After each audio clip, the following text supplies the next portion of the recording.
Welcome to Life's Rich Tapestry, a podcast exploring the narrative of people's layered lives. Listen in on courageous conversations spoken from the heart. Gain insight into another's life as we tackle compelling topics which will expand your mind, help you gain perspective, and might even inspire you to do things differently. My name is Evelyn, and I look forward to your company.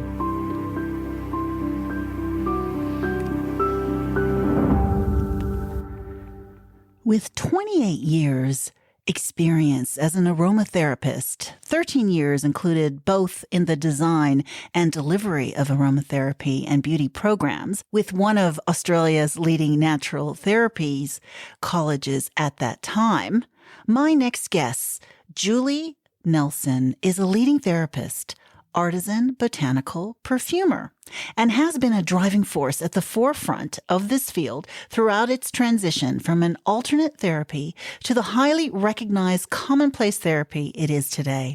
Julie also has the Rich Witch Academy, teaching women how to rise unapologetically using the Art of Magick.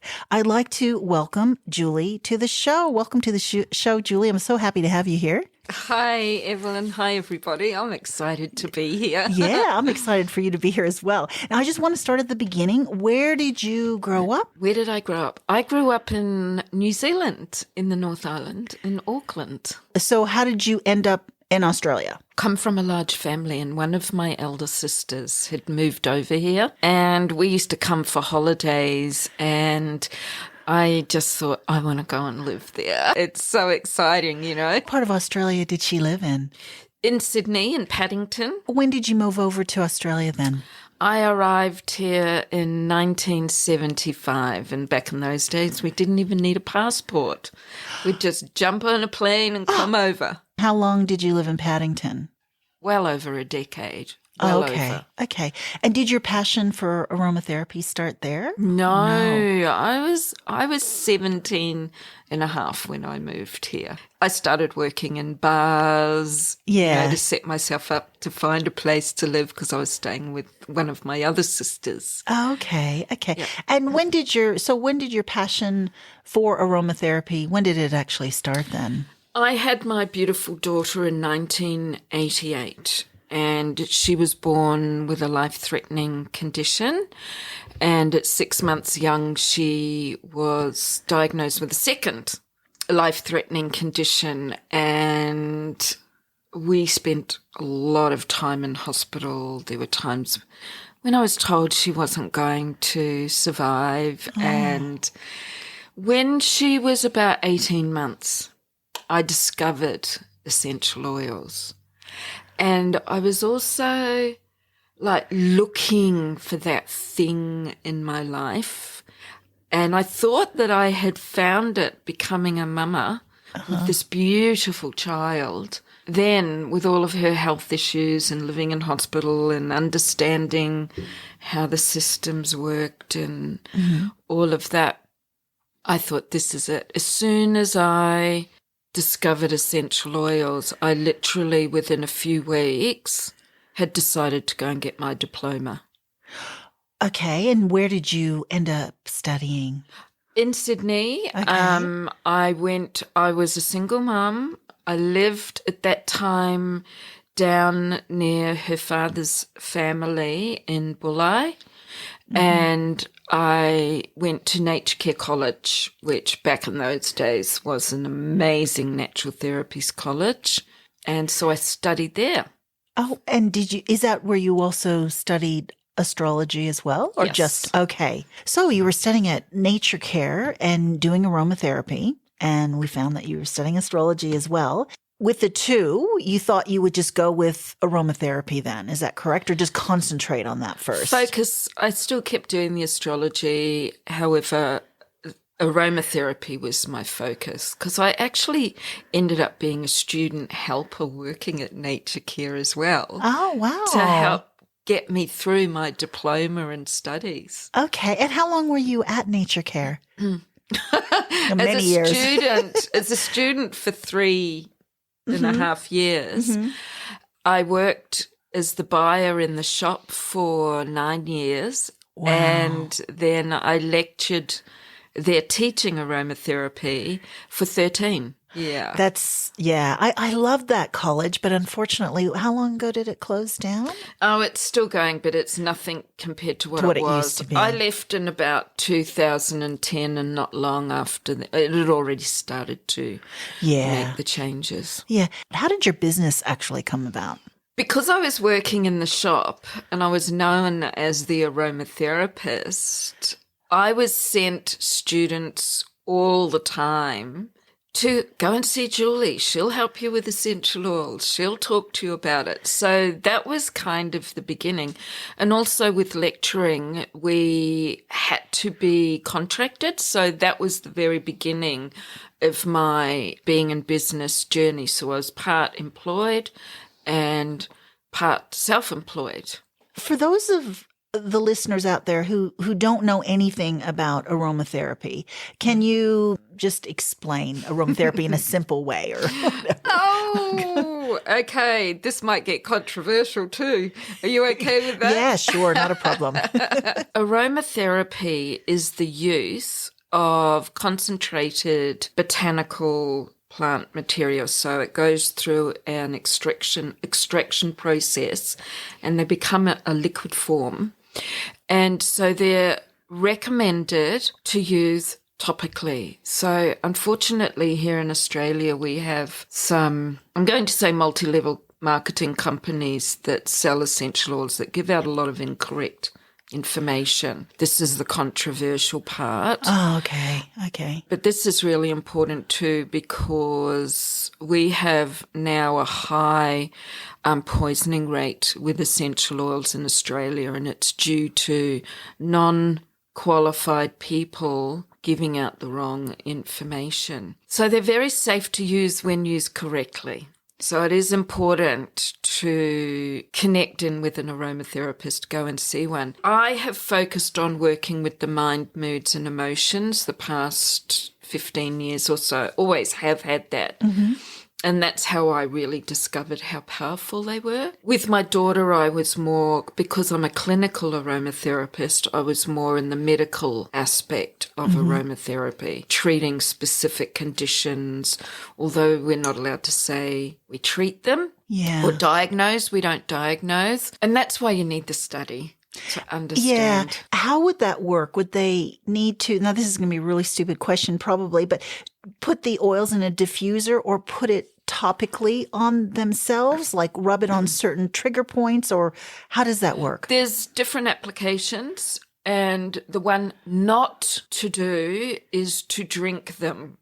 Okay. Like many people are doing in water, putting drops of essential oils in water and drinking them. That is very, very dangerous and toxic because it can have long-term effects. When we learn aromatherapy, we're taught topical application. Mm-hmm. And that's what's accepted in Australia. Inhalations are very powerful because they have a direct link to the brain, hence why I love working with perfumery. And yes, you can anoint points, you can, pressure points, you can apply them to the whole body. Massage is very popular with aromatherapy, but that's only one way. There's lots of applications: bathing, foot baths, compressing. What does that involve? Compressing, you can do hot or cold, warm compressing, and it's really good for muscular, for example, or if there's pain or inflammation, and depending on what you're working with as to what oils you would use and the temperature of the water. And basically how I would do it is get a bowl of warm water, hot water, cold water, whatever you're doing, add up to 10 drops of essential oils. Give it just a very gentle swish to disperse some of the oils. Put your cloth that you're going to use as the compress on top of the water so it picks up the essential oils. It is recommended on the area. So, for example, if you were hurt your wrist and you wanted to do a compress, apply a little bit of oil like jojoba oil or coconut oil onto the skin only a very small amount helps to diffuse the oils. Then you place the fabric, the bandage, the face cloth over your wrist. And then or your feet, hands, wherever you're going to do it, your leg, your back. And if you can, we would glad wrap, and then a towel. And that would generate the heat and help the absorption of the oils. If it was for bringing down a temperature, you don't want to do that too fast either. So we would do temperate, not cold, but just off warm, and put them on and use cooling essential oils and anti-inflammatories to help bring down the temperature. Sounds like there's so many ways to use the oils.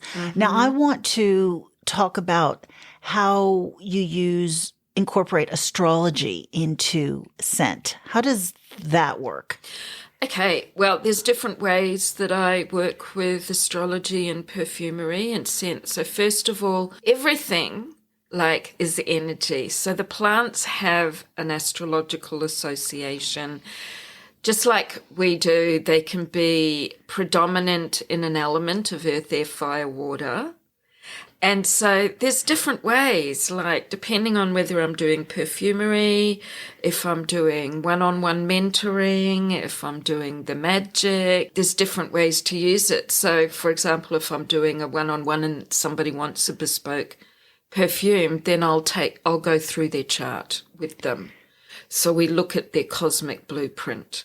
And then I look at the elements, because having studied astrology, you'd know, some people are balanced in earth, air, fire, water. Yeah. Some people are not, like me, where I only have one earth. Right. Right. And I didn't know this until I just started studying astrology, that I was very drawn to the very earthy, grounding essential oils. And when I studied astrology, I realized why. Because I only had one earth, and I've got strong water and strong air. So I either say to people, I'm out there in the ethereal realm, or I'm down in the deep, dark ocean, and I get lost in either space. Wow. And I've got medium fire, but the oils pull me back to earth. Okay. So that's what I look at with clients, and depending, they may want their perfume to have a specific purpose,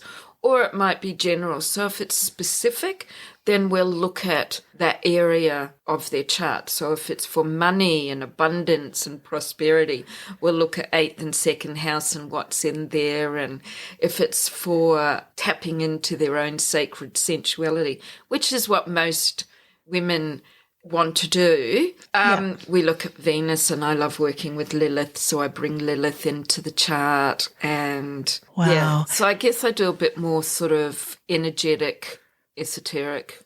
If someone comes to you and doesn't know anything about astrology, or they don't know what time they're born, how would you work with that? I take them on a journey through their astrology blueprint. So, and also many astrologers like to study somebody's chart before they'll read it, and they do a lot of the mathematical aspect of it. Yes. I don't work that way. I don't like to know anything until we get on a call. Okay. And I work very intuitively.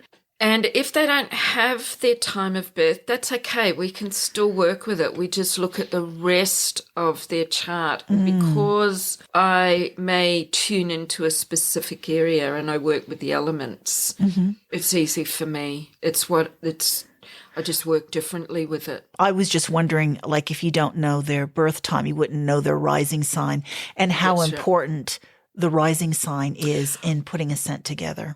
I don't think it needs to be an essential part of it, because I look at, I think we've just got, our rising sign is how we show up in life. Yes. It's how we start off in life, and it's how people perceive us, hence why it's so difficult to pick somebody's sun sign. I love working with the nodes. Okay. So because I work on that magical level as well, that soul level. So I bring in the north and south nodes, and I work mainly with women and mature women. And there's always 4 or 5 things that they all want when we go through the consultation, and it's confidence, owning their sacred sensuality or tapping back into it, reconnecting with it. Yeah. Because they're women, most of the women I work with, and I work with all ages, but most of them are rediscovering themselves. Their kids have grown up. They might be pre or post menopause. And a lot of them want to feel sexy again, their libido's coming back or has come back. Yeah. And it's that confidence and feeling beautiful within themselves. So it's really rediscovering and reclaiming themselves. Okay. Oh, I love that. Tell us a little bit about your business name, how that came about. My first business name I had for like 30 years, and it was Aromatic Essentials. And aromatic spelt the French way, of course, because I love that. Yeah. And because for me, they were an essential part of life. Yeah. I can't imagine not ever having essential oils and aroma in my life. Yeah. And our sense of smell is our most powerful sense. And when we inhale an aroma, it has a direct link to our brain and our hypothalamus, which is like the control center of hormone production and release, feelings such as anger and sexual feelings, digestive system, body temperature, and so on. So through smell, not only does it affect us almost instantly on an emotional level, it has that physiological impact as well. And then I've been a practicing witch for 30 years. I've been a witch all my life. I used to get called one. I've always been off with the pixies, playing with fairies and all of that sort of thing, and seeing the magic in nature. Witchcraft has always been a part of my work, as in, for me, everything is magic. And working with nature is working with essential oils. Yeah. They are nature. Can you just, for the listeners out there who might not, this might be totally new terminology to them, can you define what a witch is? I'll give you my definition of what a witch is, because there's different versions out there. And there's also the recent rising of all the new modern witches, which is quite different.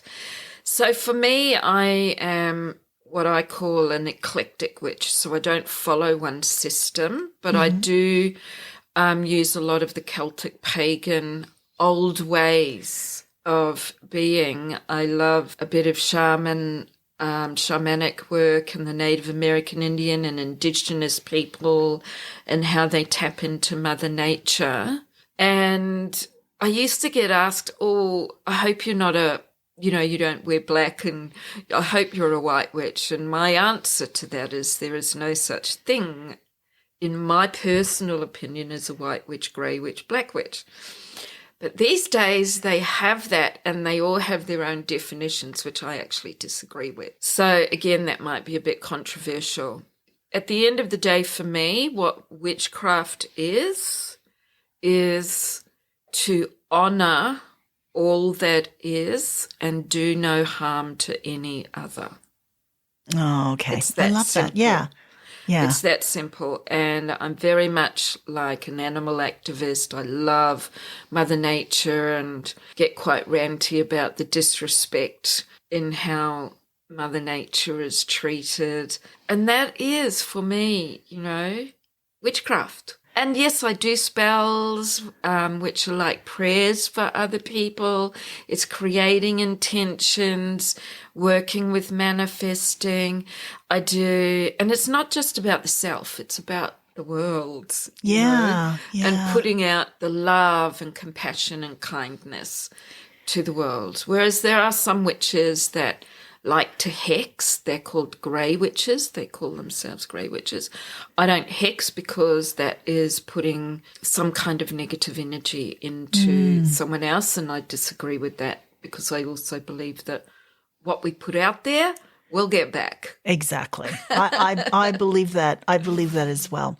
Now, I want to go back to when you put together a bespoke scent, because I think a bespoke scent would be perfect for an event, like, say, a wedding. If a client came to you and said, I'm getting married on this day, can you put together a bespoke scent for me? What would you look at? We would have a consultation. I have done bespoke perfumes for weddings and the bride.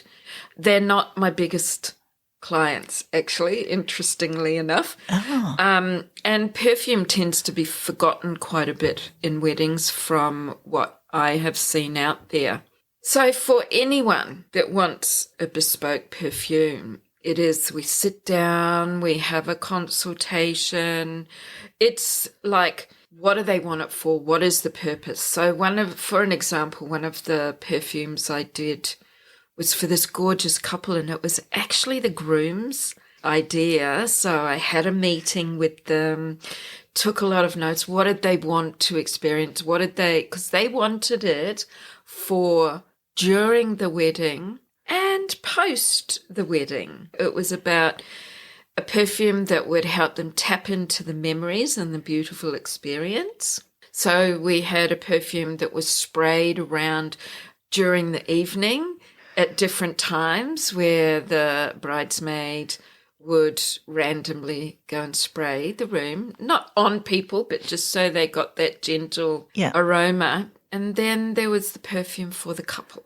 So that was more a very sensual perfume for the night of the wedding. And then with the other one, it was like they could bring in the memories of the wedding. It depends on the individual. I don't have one template for working with everybody. Depends on where they're coming from, what they desire. Are they into the magic of it and the astrology, or they might only be into the scent. So they're very personalized. There's no one way to do it. I guess you have to, you're right, sit with the client and see what they want to center that scent around, and maybe even what they believe in as well, because if they don't. Their culture, their religion, I don't push my views and values onto people. I'm there to serve. What scents evoke certain emotions? There's got to be certain, I'm sure that's such a broad question, but okay, let's say, what scent would evoke love? Well, rose is the ultimate. Oh, okay. Okay, but there are others. Rose, because rose represents love. Yes, she's ruled by Venus, the goddess of love, beauty, abundance, and prosperity. And with rose, it's common, and it lost its kind of place in perfumery for a long time, but I love it. It's a rare perfume that I don't use rose, because working mainly with women, it's about being in receiving, and rose is the oil for being in receiving. Now, this is the total opposite. What about if you're in grief? Would there be a scent that would help you to not get out of your grief, but maybe go through your grief? Yeah. So once again, it's very individual. And I look at that person, where's the grief coming from? How were they affected? Because in my study, we did do a year of counselling, like anybody in natural therapies has to do counselling. So looking at all the different, there's so many oils, right? And I'm just going to say this because I think it's funny, but rose is one of the best grief oils. Oh, is it? That's interesting. Yeah, because it's all love. About love and it's all compassion, about love. trust, truth. But there are many others. So if we were looking more on like geranium, okay? Geranium helps to balance the nervous system. It's well known for it. It's long been used for sadness and depression. In saying these things, that's not for people just to go, oh, well, I don't need medication or anything like that. It's not about that. So this is why it's important to see a professional, but because there's different kinds of grief and people respond differently to grief. But geranium its key word is balance on all levels. So psychologically, emotionally, energetically, physiologically. It is just it balances the nervous system. So it would be good to maintain your mental health. Yes, Yes. emotional well-being. Yep. And then you've got neroli, which is one of the big goddess oils I call, that comes from the bitter orange blossoms. That's known as the rescue remedy to the nervous system. It's a heart oil. It's very uplifting. It's comforting. It's supportive. It's beautiful. I mean, there's so many. And then you can look at the other aspect of it is what aroma are they attracted to? Because our nose knows. Yes. Our body knows. Yes. Our soul, our essence knows. And so for me, it's a big thing is if they love a particular aroma, use that. I really like frankincense. So I don't know do certain scents say something about a person's personality? They can. So frankincense it's fire and earth. Okay. And Okay. frankincense and sandalwood have very similar, almost the same properties, but sandalwood is earth and water. Frankincense is earth and fire. There you go. Right? That makes sense. But they're both about, they're very grounding, very connecting, highly used in the spiritual, energetic realm. Yeah, they're purification and feeling good, comforted, supported. They're also two oils that are very good for releasing in order to move forward. Isn't frankincense the scent? It seems to be a smell that you smell at a lot of churches. Yeah, they use it for purification, Okay. cleansing. And both sandalwood and frankincense are also used for unity, bringing people together. I mean, frankincense and sandalwood have a very long, rich history. Yeah, yeah. From ancient cultures. Wow. Egyptians, Indians. If you want to attract somebody, what sort of scent should you wear? Okay, I know I might sound like a record, but again, I'll just stress that it depends on the individual, their personality, and how they want to attract. Is it love? Is it sex? Is it money? Is it abundance? So let's say a partner, because that's a big one. Yeah. Loving and, relationship. First of all, we need to work with the mindset of the person. Yes. Okay. And that's what I do in the sessions is, I don't just make the perfume. I take them on a bit of a journey. I give them personal affirmations or mantras to work with themselves to build their confidence and know that they're worthy and that they are going to attract. Yes. And then let's say, I'll give you an example. Let's say somebody is quite sexy and bodacious and she really wants that, vibrant energy. I'm sexy and I want someone sexy. Yes. So I would look at oils like ylang-ylang. Ylang-ylang I interpret as a burlesque dancer. So she's on stage, she's very sexy, she's magnetic. Yeah, she's very bodacious. Yeah. Then we might use something like vetiver, which most people think, what? That's really grounding and makes you go to sleep. But actually, it's very sensual.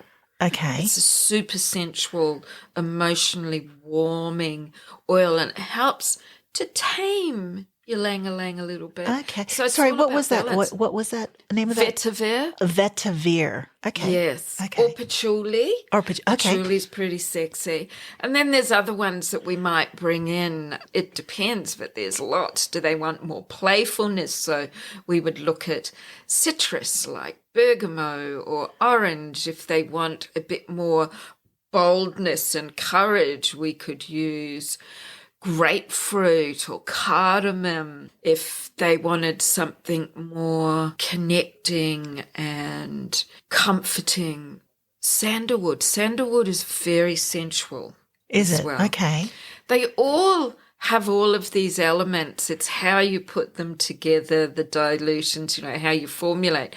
But then you've got to match that up with the individual and what their desires are. So another question I want to ask is, what is scent branding? Scent branding is when, okay, a great example is Daryl Lee.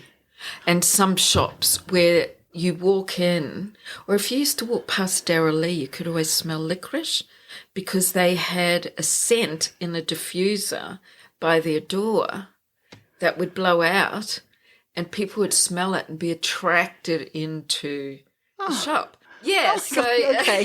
there's different ways. Yeah, There's yeah. different ways. One of the ways that I've worked with it for people is, again, having their own perfume. And if they're working one-on-one with people, because people unconsciously remember smells and Yes. are impacted by smell. Yeah. Aroma. So if you're sitting with somebody, you're working with somebody, you're their client, and they just love the smell of you, that is going to create a lingering memory. They will just go, oh, I really liked that woman. And Yes. also the scent is evocative. So it's Yeah. evoking different feelings and emotions for people. Yeah. That's Wow. another way. Wow. Because I know like certain hotels smell the same. Yes. So that's why, That's what they do. yeah. They have a scent for that. And others where I've done it for companies where I've created a scent for them and they've put their own label on it and they give it as a gift. What sort of workshops do you run? I do small, intimate groups of 6 to 8 people that come and create their own signature scent. And it's a luxury day. Like we come in, I'm not an early bird, so we come in about mid-morning, have a beautiful, depending on where it's held, it might be a high tea in the morning with a light lunch and then afternoon tea, or it might be beautiful chocolates and tea. And then I spend a little bit of time educating them and they get to smell all the aromas and take notes and look at what they really favour. I actually even have a look at their astrology charts beforehand so that I can give them some ideas, because I help them to actually formulate it. So they know how to put it together. I'll give them a base blend and then we layer from that. Have a light lunch, come back, they do all their blending in the afternoon, late afternoon, and then we celebrate with a glass of champagne. Love it. Love it. Love it. Love it. Do you have And that then go date? home. Yeah, and then go home. Smelling lovely. Do you have that date already sorted, or? I'm hoping to run one at Brightlands Retreat in Lura, but also the Carrington. Okay. So I'm looking at, where are we now? It's September. Oh, you're looking at September. I haven't got a date. In my podcast show notes, I'll have all of your information. So your website, how to contact you. The best way to contact you, is it through social media or email or?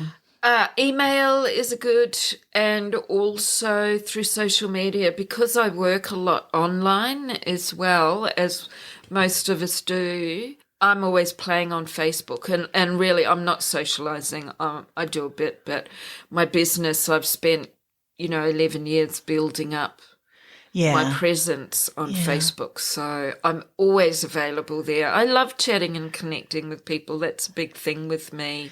Yeah, I guess it would have been hard for you during COVID to do your job. You couldn't even really do it online because you can't smell anything. That's right. Yeah. That's right. People that know me and have followed me for a long time do order perfumes, because I've got 4 perfume collections. Okay. I've actually got 5, but one of them's not on the website. So people that know me and have followed me often will buy samples of my perfumes so they can try them before they invest in a larger one. So I sell samples from my 4 collections. Okay. And most people will buy 3 or 4, And So that's available online right now off of your website. Absolutely. Okay. They can go into my shop. There's that option, which helped a lot through COVID, because,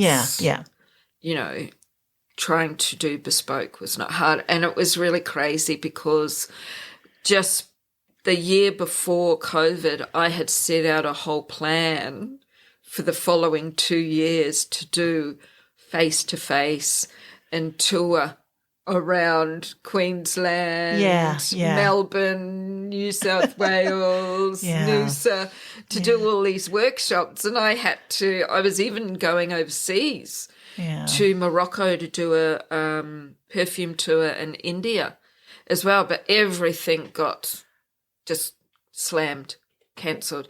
So I had to change, and that was where I started, brought the Rich Witch Academy, and we're teaching people how to work with essential oils, astrology, magic, the elements, all kinds of things, working with nature. And that's where the academy came in, because it's not just about witchcraft, it's about women rising, unapologetically tapping into their core essence and standing. You just said something about you were thinking of going to India. Now, is there a country in the world that embraces scent and aromatherapy more than... People are still more inclined to go commercial. And France, of course. Yes. France and Italy, Venice. They're the places where most people will go. Still, natural perfumery is coming out, but it's very hard because people are so, dare I say, brainwashed. And the thing for me is that I come from a health and well-being aspect. My perfumes have a purpose. They're not just a beautiful aroma. And all perfumes do have a purpose. However, most of the time that's overlooked. Most of the time people buy a perfume because of the label and sometimes the cost on either end of the scale. And I have seen some perfume houses saying they're opening up to natural perfumery.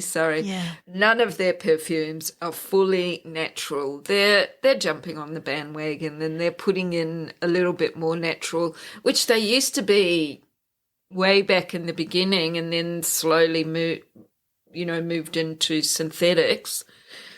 And one of the things for me too is that perfumes and underarm and deodorants and antiperspirants have been linked to breast cancer.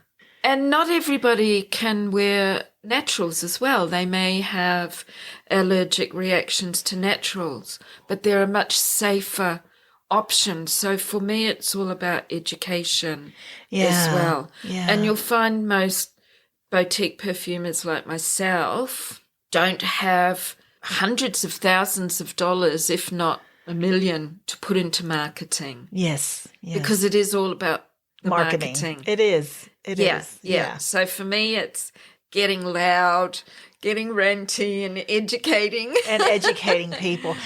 I do have a question. When you create your own scent and you want more of it, how would that work? Would you, Yeah. Okay. So initially, to get your, if you have a bespoke perfume, nobody else in the world from me will ever have it. So that's yours. So the initial formulation and design and creation of that perfume is quite expensive.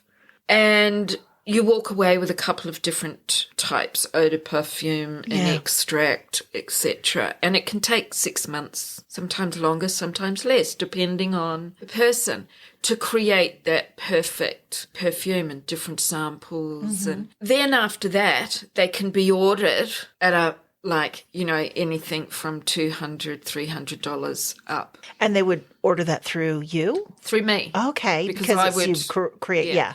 So they don't get to own the formula. I still own the formula. Okay. They can pay for the formula, but that's a much higher cost again. It's so interesting. Okay. Yeah. Well, the reason being is, I've worked with some businesses where they want to go off and I've formulated for them and it's branded for them, and that it's a business, right? Right. So they can go down that path if they wanted to. But other people, it's just a personal scent. Yes, then they would have to, like, so with your workshops and they create their own scent, they would go away with a bottle They go yeah. away. And that's different, again, Okay. to working with me one-on-one to create a bespoke, like a one-off scent. In the perfume workshop, they've got limited time. They still create a perfume that is their signature perfume. We just don't get to spend the time. And for that day, it's like $695, depending on the cost of the venue as well. Okay. Might be $800 for the day. But you get your perfume. Yes. You get all the luxuriousness and decadence of the day with high tea, lunch, champagne, chocolates. It's an experience. Yeah, and that's what people want now. They want experiences because life is so short and you just don't know what's around the corner. So yes. And I'm very particular with which essential oils I use. So some of mine come from Italy and some of them may never be available again. So because they come from, there's a company, small business that I use, and they travel around to small boutique growers and extractors. Yes. And so sometimes, like with natural perfumery, you may not always get exactly the same aroma. Yes. But that's kind of exciting because it changes, and there's some magic in this as well if you remind me about how the scent aligns with your energy. So just remind me to talk about that. So there's really only 2, maybe 3 suppliers that I work with. 2 of them I have been buying their oils for like 30 years. And they're both small businesses. Only one of them has survived the multi-level marketing rage because most essential oils come from brokers. Oh, wow. I didn't know that. And I like to buy ones that don't. Right. And so they're often much more expensive and they may be limited. Yeah. And some of them I only keep specifically for bespoke perfumery because once it's done, I may never be able to get it exactly the same again as in that particular essential oil. Okay. Wow. It's all, it sounds Quite intricate. Quite intricate, but at the end you'd have your own perfume or scent, personal bespoke scent. I think that's very interesting. So what was the magic? Yes. This doesn't happen with commercial perfumes because stabilizers are used and, of course, synthetics, so they don't change. With natural perfumery, and this might upset a few people as well, but I just like to speak the truth. There's a lot of people claiming to be natural perfumers, but they're actually not. They're still using a molecule or 2 that's synthetic because they've been trained to believe that every perfume needs that to give it a lift, which I will say absolutely not. That is so far from the truth. When you use a true natural perfume, it takes a few weeks to mature. And what happens is I always encourage my clients to be with that perfume. They can use it straight away if they want, but if they can be patient and let it sit for a good 6 weeks, it will change. And what happens is, on an energetic level, it takes on the energy of the owner of that perfume, the wearer. Yeah. We know that energy is scientifically proven now. Yeah. It's not something out there that doesn't exist. And people that have their perfumes sometimes often tell me they'll start wearing it from the beginning and then they say, oh my gosh, it changes. It's changed. It's beautiful. And the other thing too, because they don't have stabilizers in them, on natural perfumes, the perfume itself through the day will take you on a journey because you'll smell all the different oils and notes at different times of the day. Wow. Which some people well, this is why commercial perfumes, to keep them stable and smelling the same. But I just find it so magical, and why not let it take its course and flow? Wow. Where is the best place to put perfume? Is it on, like which points on your body? On your pulse points is always good. And so there's different ways with anointing perfumes. I always do my pulse points, and my perfumes are very high dilution, so you only need a drop. Mm-hmm. But it means you can, and because they don't have the stabilizers, you might need to top them up throughout the day. Yeah. And then the residue that's left on my fingertips I'll rub into the ends of my hair or just rub around my hairline. Uh-huh. If I am using a spray, the best way is just to hold it above you, couple of squirts, allow it to fall down, falls into your hair. Oh, wow. And it will stay all day. With commercial perfumes, like I'm sure people who are listening now probably do have a commercial perfume, and they might want to throw them out now. But I've had many clients do that. I bet. How long does a natural perfume last? And maybe be a bit controversial. The other perfumes, the store-bought perfumes, how long do they last? Because like you said, are there stabilizers in them? Is that what makes them? Yes, and preservatives. So store ones do go off as well. People just don't realize it. You'll see them start to discolor. They might turn from lighter to darker. I'm not really sure, because for me a perfume is not meant to sit on a shelf. It is meant to be used. And a lot of people like to collect perfumes, and that's fine, but they have a purpose. And we all need to be uplifted, especially the way the world is today. Use them. I say 6 months. And the reason I say 6 months is because most people don't treat their perfumes with great respect. Yeah. So if they're kept well in a dark cupboard at an even temperature, they'll last longer. I've got my perfumes that have lasted me a couple of years, and they've never gone off. But I know how to treat them. Yes, yes. And so this is really, really important. And I always educate my clients on that when they're buying perfumes from me. And when I make perfumes, like a lot of perfumers, natural perfumers will use alcohol. I don't even use alcohol because it changes the aroma of the natural scents, and you have to blend differently to disguise the alcohol smell. So when you see my perfumes in an atomizer, the oil all floats on top, and you give it a shake, which I actually, again, think is really magic, because you just get mesmerized by all the bubbles and everything. Yes. And then an anointing perfume, I'll use a jojoba base, and that's fine. So it's how you keep them. It's really important. Sorry, what's a jojoba base? Jojoba is a great oil base for a perfume, because people think it's a vegetable oil because it has the consistency of an oil, but it's actually a wax. I use it in my skincare because it has a very small molecular weight compared to most vegetable oils like almond so therefore it absorbs into the skin. It doesn't leave a greasy film on your skin. So, sorry, would you put that on first before you put on the scent? No, the scent is in there. Oh, sorry. Got it. This has just been so enlightening. I'm going to put all this information in the show notes.